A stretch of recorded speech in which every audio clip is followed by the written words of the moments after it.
Le respect appelle le respect. Oui, les pays de l'AES ont décidé de prendre leur souveraineté pleine et entière et sans négociation. Les États-Unis ont décidé de sanctionner les ressortissants de l'AES, du Mali, du Burkina et du Niger, et beaucoup de pays africains. Mais beaucoup de pays africains font silence.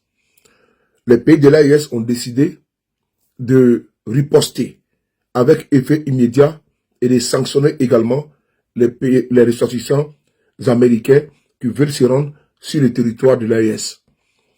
Après le Mali, nous avons également le communiqué du Burkina Faso, du capitaine Courage Président Ibrahim Traoré, qui sanctionne les États-Unis. On va vous lire le communiqué.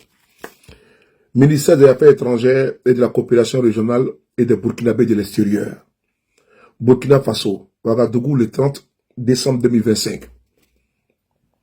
Communiqué du gouvernement. Le gouvernement du Burkina Faso a pris acte de la décision annoncée le 16 décembre 2025 par les autorités des États-Unis d'Amérique relative au renforcement des restrictions d'entrée sur leur territoire, décision qui inclut désormais le Burkina Faso parmi les pays soumis à des restrictions totales de visa.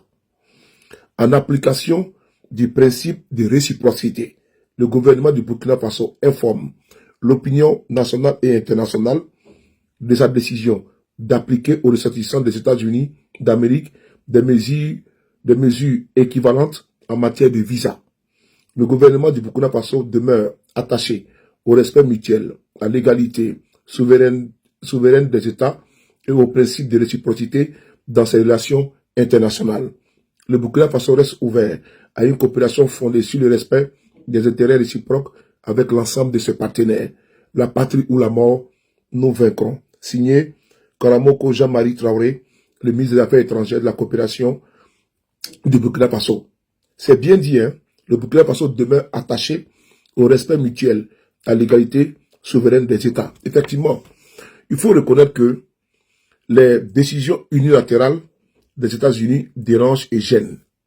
Parce que les Maliens, les Burkinabés, les Africains vont aux États-Unis, mais les Américains viennent également en Afrique. Et cette décision a été prise. C'est la suite logique.